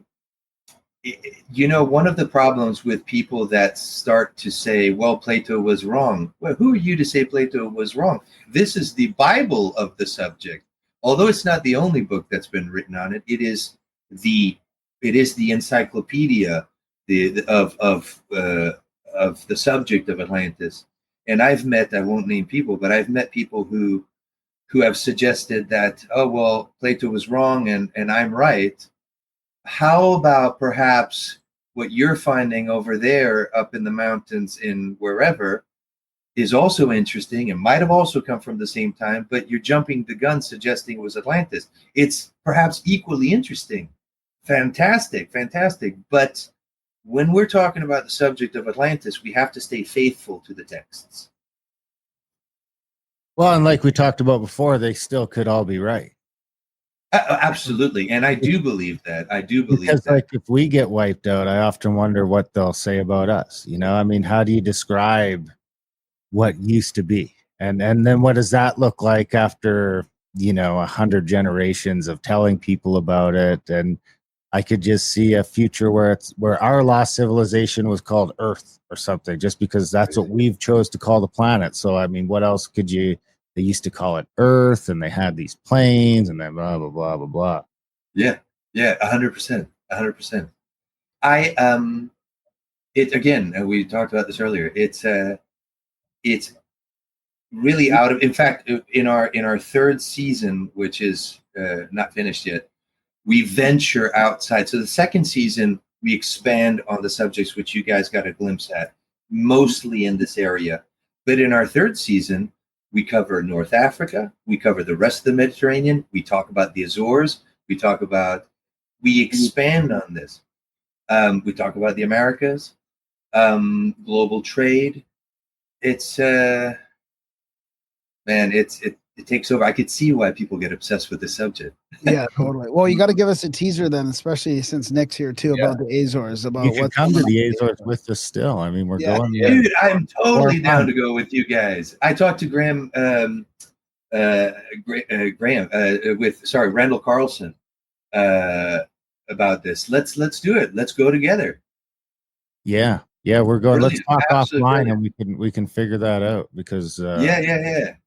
um, what about, so I mean, just to get off base a little bit here, India seems to be its own thing over there, but they have their sort of texts about the Vimanas and stuff like that. There's some crossover with the turtle mythology to the North Americas. Do you think, I mean, that's its whole own thing over there? I mean, The Buria. yeah. Have you spent much time over there? It's fascinating. It's fascinating. I've been to India. I lived in Abu Dhabi and Dubai for about 10 years, which is just across the Gulf. And so I spent time there. And I also spent time in Sri Lanka. And I've been to Pakistan. And Lemuria, effectively, and the incredible mythologies of ancient India have so many of these similar contexts that it was this grand advanced empire that got wiped out by a cataclysmic event. And if I'm not mistaken, off the coast of Dwarka, the modern city of Dwarka, they have found, a handful of years ago, they found the ruins of what they consider the ancient city of Dwarka, which I think was the city of Krishna, and all of those fantastic mythologies of these flying, the Vimanas, and that's I think that's an entire series on its own. Then, well, are you going to touch on what happened at all? I mean, we got these legends of rotating cycles of fire and ice, or not fire and water. That like, have Sure. do you have any speculation on what happened? I think it was absolutely the same thing that happened over there happened over here. Different cultures that were in communication and trading with each other, and they both suffered pretty much the same disaster. And the proof is in the writings. The proof is in the texts, and the proof is also in what we're finding both here and there. So we do any of them allude to what happened, like asteroids or Earth? You know, like we know a bunch of water happened. They blame the melting ice caps. I mean, the thing that still just blows me away is like, you guys just readily admit where I am. That was under a mile of ice, like 15,000 years ago, and it's gone. And not only that, when I drive across Canada, it's hard not to believe them because it's flat as a fucking pancake. Totally. Yeah. And I it's such a good point. I think that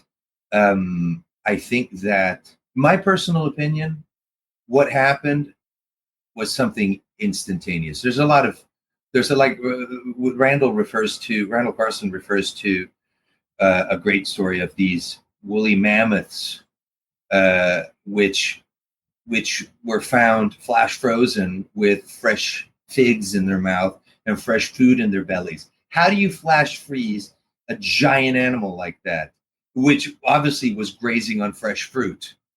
And it points to something impactful having happened very quickly. I mean, the one had its femurs broken too, right? It looked like it had. Yeah, that's correct.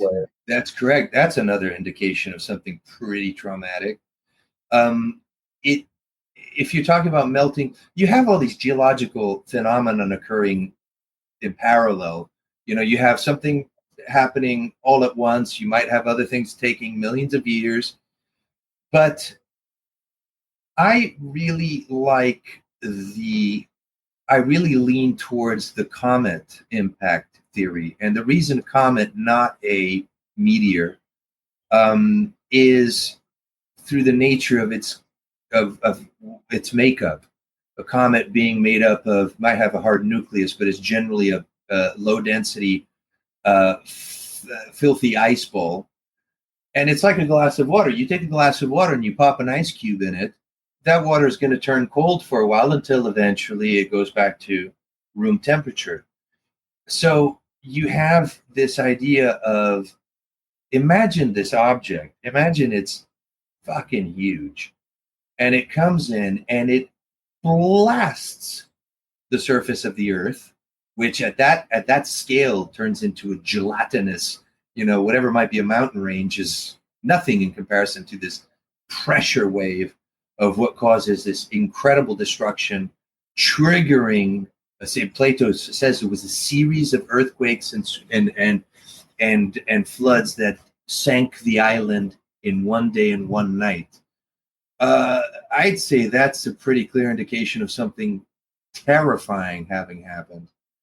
And the subsequent studies that have been done regarding the last ices, the Younger Dryas, point to something tremendous having occurred in one moment and having taken something like 1,300 years to return us to.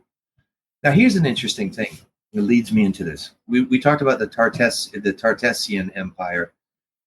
Tartessos is the oldest, and it's a very mysterious civilization. The last king of Tartessos was called Argantonio, and it was this Iberian, which is Spain and Portugal, civilization that existed here for thousands of years, and it's a very understudied subject. The historian Strabo had visited. He was Greek, and he had visited Iberia 2,500 years ago, and he writes this very curious text. He says, the Tartessians are the most advanced people of Iberia that I have met. They're the most civilized. They have laws and writing that dates back, I think he said 6,000 years from when he was writing it. So that's almost 9,000 years ago. When we think that, and that's why a lot of people consider Tartessian to be the oldest, it's not been translated, it's not been deciphered yet, the oldest existing text in the world, older than cuneiform and all that. And it kind of looks like cuneiform writing. And so it makes you think, if you put the two and two together, if this ancient Atlantic culture existed, which we call Atlantis, in this area, gets wiped out, the survivors, the poor bastards that even made it through this whole thing, had to have been the strongest, the toughest. They scrounge out this living by carving out these caves that you have, all thousands of these caves that you have all over here, just in order to survive. Slowly, weather gets better, generations go by. They make their own movie theaters, in a sense, by painting images in a cave, because we are, as humans, we have some beautiful we have some beautiful traits, and one of those traits is our ability to tell stories. And so I'm assuming that they would probably have their moment of trying to just have a little bit of joy in their life, and they paint these cave paintings, and they maybe have torches in there, and they have the little kids, and they're telling them these stories. There's these caves near here that have cave paintings of not just a ship, but a fleet of ships with oars. So these were industrial, shows that that there was an industry of shipping over there. So here's the picture that it paints. It paints a picture of Atlantis having been annihilated, a couple thousand years going by, slowly weather returns to a temperate climate, and suddenly a new culture, or actually not necessarily new, but the survivors of Atlantis, call themselves Tartessos, emerge. It all fits, and it's astonishing. And they survived. We think about the Romans having lasted 2,000 years. Wow, that's incredible. Imagine a civilization having lasted many thousands of years. And another point which brings me to is, geologically speaking, it seems like there was a fairly good window of time before the Younger Dryas period, where things were actually looking pretty good. Imagine we're living today as the post-survivors of the last 10,000 years, but imagine a civilization that had a good 70,000 years. Could that be real? Yeah, exactly. Yeah, maybe some of this megalithic work all over the world goes back further than we even think. Maybe it's even pre-Ice Age. I mean, if the Ice Age was around 40 or 50,000 years, maybe it was even before that. So we still need to get you to tease Azores with us a little bit. What you're gonna? It makes total sense to me. Plato outlines the fact that this empire was vast and it controlled the majority of the Mediterranean, and it brings me back to what we were talking about with Christopher Columbus. Christopher Columbus didn't just casually by luck recognize that he could follow these currents on passing by the Canary Islands and returning from the Azores. In the time frame of Columbus, the leading technologies of the time were maps. Maps were the high-tech, top secret. If you had a good map, you were ahead of the game. Now, that brings me to a very interesting subject, which is the subject of the archives of the Dukes of Medina Sidonia. A lot of people don't know what that is. We talk about it in the series. I'm going to make an entire series on the Dukes of Medina Sidonia. The oldest monastic family in Europe. And they have these archives in San Lucar, where I live here, that are the oldest archives in Europe. And these archives are mostly shipping information of ships that came in and out, of what they were carrying from the Americas, but they go way further back.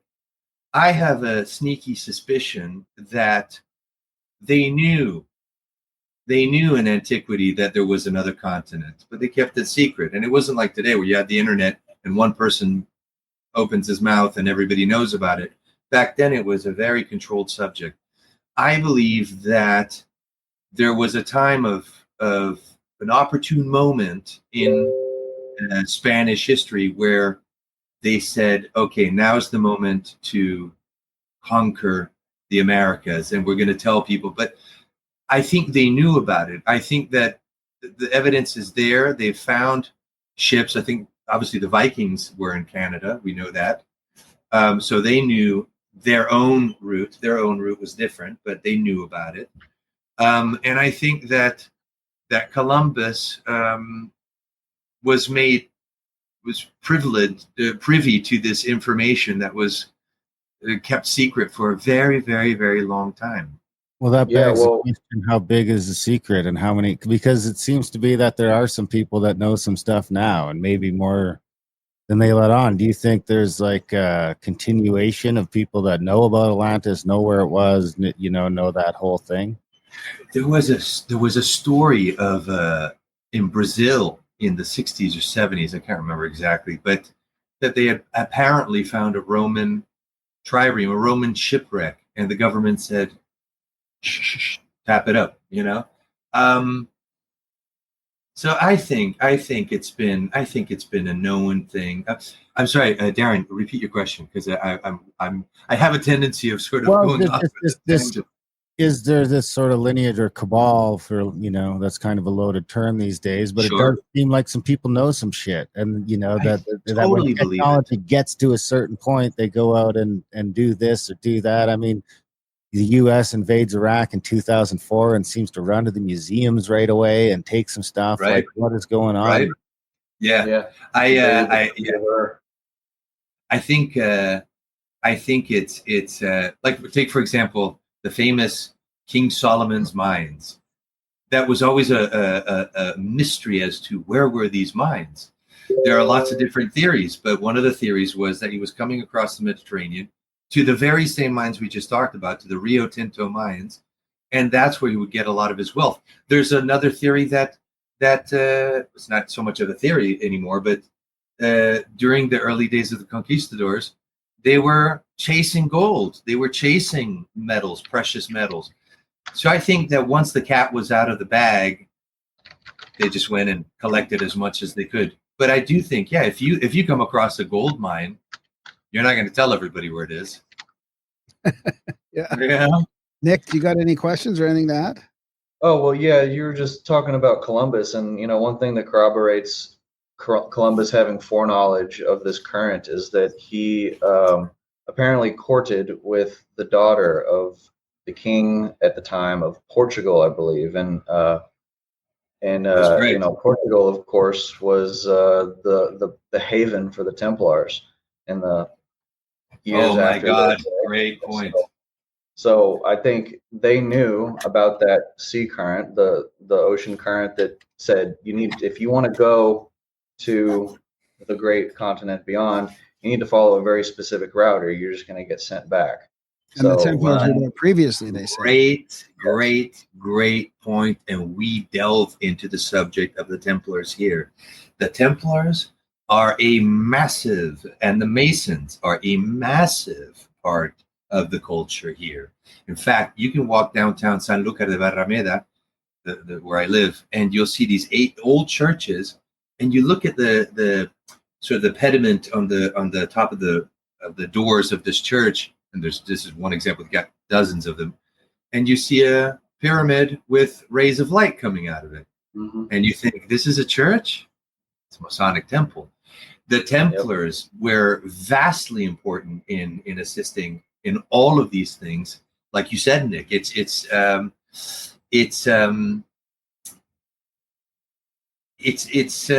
all there. It's all there. That symbol itself is the symbol of the new Atlantis. It's on the American dollar. It's on the American That's dollar. That's where we are right now. And one other thing you mentioned, which is totally accurate, is Columbus. One of the places. So you have the Azores, you have the Canary Islands, and in the middle, right in the middle of the straits, you have the island of Madeira, which belongs to Portugal, and Columbus had one of his houses there. These guys were no fools. These guys knew the game they were playing. Yeah. And another thing, just that ties the global trade together with this point of the Templars is, and as well as the other civilizations that would have existed in the past, the Lemurians, and Mu, whatever they were called. I don't know if you saw any of the photos from what was pulled out of the Java Sea that Megan was showing some folks. No, but I've tell me, sorry. Well, I've seen other shots which are amazing, but yeah. Yeah, so I'm sure you saw some of the artifacts that they brought, right? Those are amazing, right? But there's dozens. You mean the metal things? Yes, the metal things. I don't want to. We're just to put a cap on that. Yeah, we're undergoing. There is an effort to verify and authenticate that whole thing that I'm working with them on. So, right, okay. But I won't say anything that, about those. I will only say. Sorry. Keep going. I didn't want to interrupt you, Nick. Oh, it's okay. One of the things that sort of ties this together is that one of the objects that were discovered out there is this staff or trident with 3 prongs there, and in the middle of it is the Templar cross and the dimensions of the ring city, and it's like inside of the cross. And so you have a Templar cross that shows up in Indonesia, implying that there may have been some global trade that linked these things together. Go ahead. Be honest, Michael. What's your thoughts? You don't think they're? I'm going to tell you. There's right I'm not an expert in in so many things, but the few things I know my shit. The reason I got into visual effects is really because it was progression of my career. I started as a sculptor. I've been working in foundries for years.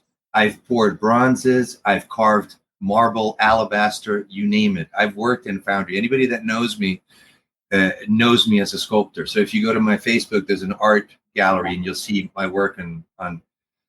I have my sincere doubts.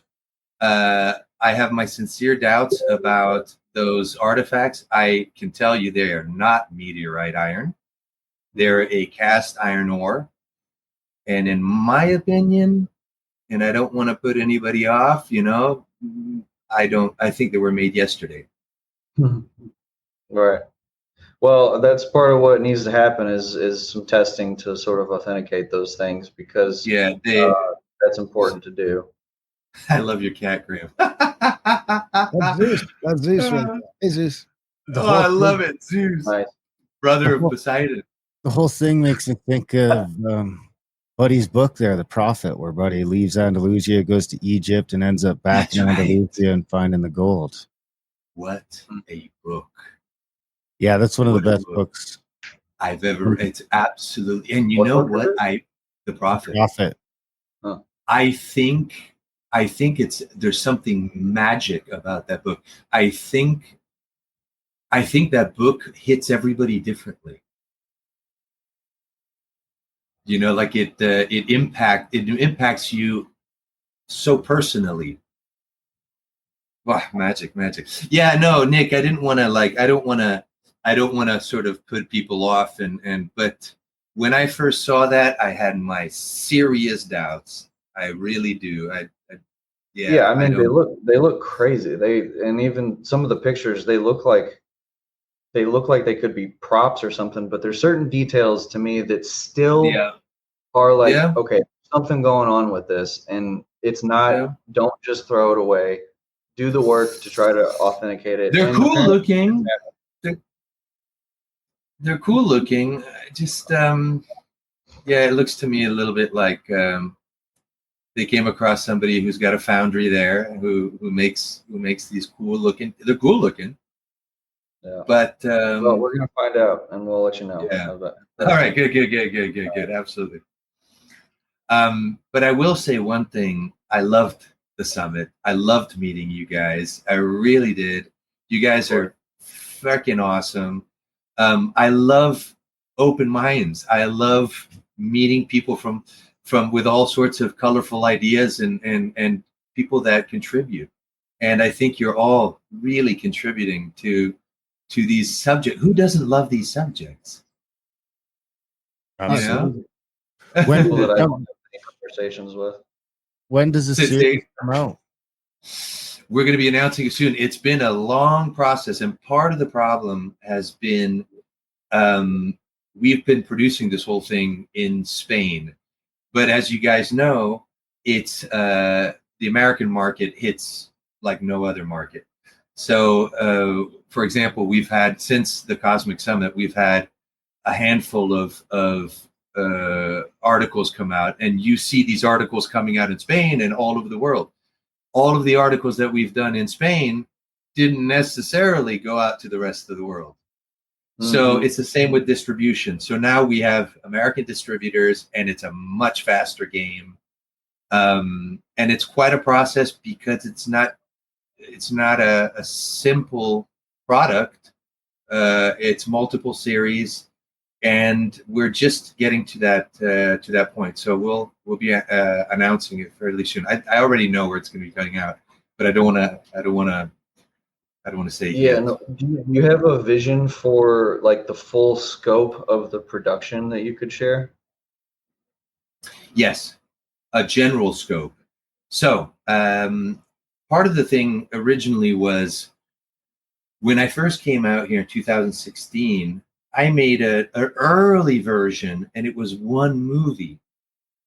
And then we kept finding stuff, and I was like, it can't be one. We got to make a series. There's too much stuff to cram into it's too much because, you can only absorb so much. So we came to having this sort of a format of 45, 50-minute episodes, which are palatable. They're easy. They're good. They're juicy. You watch one, they're juicy. You go to dinner, and then the next day you watch another one. So it's easy to swallow. Originally, I thought, okay, 6 episodes. That's what we'll do.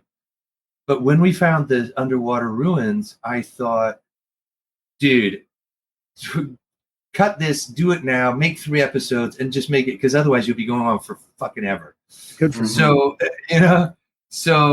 the 3 episodes is based on that. So the 3 episodes is basically what you guys saw. There's certain details which I didn't put in that edit because it was just sort of extra material, but important material. The elephant and stuff like that. Yeah. The next 3 episodes, we expand on that. We talk about some of the things we talked about here, the genetic lineage of animals. We talk about the caves. We talk about the mines. But it's still relatively within this area, just expanding on it. We talk about dolmen. Dolmen are, as you guys might know, these like Stonehenge. These megalithic. Here's an incredible thing: it's megalithic structures. 35,000 megalithic structures in Europe, and the majority are concentrated. The oldest are concentrated in the southwest peninsula of Iberia, right here where I live. So we talk about that. They're absolutely. What about the ones you guys found on the? You didn't even find them. They've been sitting on the beach for thousands and thousands of years, but they're these giant pillars all over the place. I just found Crazy. an article from 2018 that the Mirror did, and that was showing stuff that wasn't even in the documentary, but I hadn't seen that before. That's a good point. I want to get to that. We all make mistakes, and in 2018, we had sort of these early, and at the end of the day, a lot of these articles come out, and a lot of journalists kind of come up with their own story, and they had taken these columns which are on the beach that emerged a handful of years ago, but they're actually relatively new. They're from the Civil War. But we put that, they do appear in the series, but if you remember in the 90-minute version you saw, we show them, but we say, look, we found these huge columns, and then I say further investigation reveals that they're military artillery posts from the Spanish Civil War, but they do serve to give us an idea. They do serve as an idea as to the scale of the Temple of Poseidon. So those are recent structures, and we mentioned that. However, it's funny, the oldest dolmens in the world are from here. In the second season, we talk about this in a great amount of detail. The third season ventures out into the rest of the Mediterranean and the Americas and the Azores and all of that. So that's generally, to answer Graham's question, the direction of the series. In the second season, we also go and show more scans, more of the underwater city that we found. So cool. So multiple seasons with multiple episodes. Looking forward to it. It's going to be great. It's exciting stuff. I'm really glad you guys liked it. You guys have been great with your feedback. It makes me very happy to know that this is being received well. So I'm grateful, guys. Thank you. Yeah, it's good. So that book was The Alchemist I was talking about, not The Prophet. The Alchemist. I was tripping because I was like, wait, it wasn't The Prophet, it was The Alchemist. Yeah, man, The Alchemist. I've read that multiple times. I was like, you're describing it. I was like, that sounds a lot like The Alchemist. The Alchemist. Yeah. Wonderful. Okay. Right on. So again, where can people get the movie and when? What's the website? Where can they follow all your stuff? We'll be announcing it soon. You guys, if you want to put some of the links to our social media, we'll be announcing. That would be great.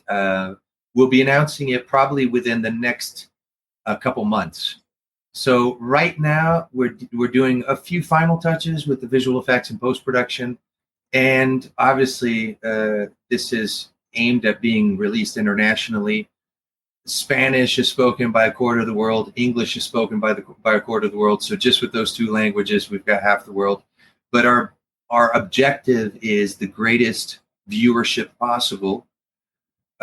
We really think that this deserves to be seen by everybody. Yeah. And we love skeptics as well. That's perfect. In fact, we've converted a lot of skeptics. Like I said earlier, if this isn't Atlantis, it's even more interesting. We've definitely onto something, and I can't wait for the world to see it, really. Right on, buddy. Thanks. And we'll Graham, Darren, about that Azores trip as well, November 4th to 16th. November 4th to 16th. That'll be the day before my birthday. I'm November 5th. Oh, there's already a couple birthdays on the trip. My wife's birthday really? During the trip. We'll do a Scorpio birthday. Yeah. My daughter's birthday just passed. Yeah, so we could have a Scorpio bash out there. Well, as always, it's gonna be a party too. It's always a party, so it'll be fun. It'd be good to get you and Randall together for a couple weeks. I mean, I think you guys can make some real strides. I mean, the other thing about these events is they're not just tours; they're also like active research gathering sort of things for the people that are on it. So getting people together to do this stuff is a big part of the tours. Coordinating, just bringing people together, sharing ideas, and making things actually happen as a result. Yeah, it's. I think we're pioneers in that regard. Totally, we're pioneers. Something that might be considered a field of study in 100 years is something that we're embarking on forming. It's very exciting times. Podcasters for the win. Michael, Yeah. Michael, Nick, this has been great. We appreciate you guys taking time out of your weekend to come on the show. I'm sure people loved it. We got a good feedback in the chats. So, gentlemen, thank you. And I'm looking forward to seeing you in a few months again. Terrific. Thanks, A real guys. pleasure to see you guys. Thank you for having me. Take care. Ciao. Bye, guys. Bye. And that was our chat with Michael Donnellan and Nick Spratt, Atlantica, the Lost City Found. The name of the series is Atlantica, I think, right? That's the name of the series. Yeah, so Atlantica. If people want to check that out. Big thanks to Michael and Nick for coming on the show. It was a fun one. And I mean, I'm coming around, you know, out of the, my argument is that I think it's all of it. I think that Atlantis will end up being all of these sites, and Plato is just describing the part of it that the people he knew remembered of. You know? Like the world today is like, if you talk to most people, all they're going to be able to tell you about is their little fucking corner of it, you know, and even a well-traveled person has probably made been to like 4 countries or 5 countries. If they're lucky, maybe they've just been to a couple of states or provinces. So, I mean, you got this thing where not too many people would know about. I mean, you would know, but you wouldn't be able to describe it in such great detail. Either way, there's something cool going on there. Well, it would be interesting to see what those big walls looked like, whether they were cyclopean, whether they like if they weren't underwater, because I think that's the mystery, the physical mystery that connects all the stuff that you're talking about is walls in the granite. Granite cyclopean stuff, the granite work, nobody's got a good explanation for how that was made, and it's all over the world. So if they ended up being the same as that, I think that would seal the deal that Atlantis was the last global civilization. Yeah. I wonder what ours will be called. Big thanks to Michael and Nick for coming on the show. Big thanks to you guys for listening. Even bigger thanks, guys. We only get paid if you guys support us. So this is our job. We hope to keep doing it as long as possible. But we need people who get some value from the show. If you like it, head over to grimerica.ca/support today and sign up for a monthly or make a one-time donation, even if it's just $1 or $2. That really helps. If everyone who listened donated $1 a month, we would never have to ask you guys for money again. Just $1 a month would do that. So check that out, grimerica.ca/support. Of course, check out grimericaoutlaw.ca for other podcasts, a little more controversial and conspiratorial over there. Contact at thecabin.com for that Azores trip we were talking about. As of right now, there's 1 or 2 spots left for that. We got an Easter Island trip coming up in the spring. We got another Randall trip coming up in the spring. We got the solstice event at Serpent Mound coming up next solstice, which is June, not the fall. So people can check that out. And of course, adultbrain.ca for audiobooks, ebooks, print books. If you got a book you want to publish, you can talk to us about that. And my new book just came out over there too, Unlearned, Why School Failed You and What to Do About It. So people can check that out. It's not on the website yet because I haven't put any of I think I'm going to read this one though. Make an audiobook for it. It's very short. So it's only 105 pages or something like that. So people can check that out if they want. What else? GrimericaCBD.com. If you're down in the States, you can check that out to get your CBD tinctures and gummies and all that sort of fun stuff. And grimerica.ca/swag if you want a shirt or a hat or any of that cool stuff. Other than that, we love you guys. Thanks for listening, and we will see you next week. I'm walking gingerly through the rat race. Take a look at the big old smile on my face. Kicking around down by the pool of narcissists. The people are many, they preen themselves, oh how they navel gaze. Somewhere over that hill, the gloomy skies cease to exist. I'm climbing that hill, I pass by and pity the poor Sisyphus. I go into hyperdrive, turn into a beam of light. I'm strolling down a static electric avenue. The people are predictable, they say good morning, how do you do? When out of nowhere, a randomly pure angel in the crosswalk bumps into me. and in doing so knocks all the evil and all the wind out of me. And it's black as tar, ugly as ever, and of no apology. This angelic mama sings heavenly of the truest theology. Together we're a seraphim dream, forever young with no chronology. 1,000 years from now we'll be written into ancient mythology. We go into hyperdrive, turn into a beam of light. Can you tell me about the view up there? It's sparkling remarkably, the air is crystal clear. Well, please won't you tell me what it takes to transcend this place? A little bit of heart and a whole lot of soul. Take a look at the big old smile on my face, as my angel says, dance with me and your life will never, ever, ever be dull. I go into hyperdrive, turn into a beam of light, turn into a beam of light, turn into a beam of light, turn into a beam of light, turn into a beam of light, turn into a beam of light, turn into a beam of light, turn into a beam of light.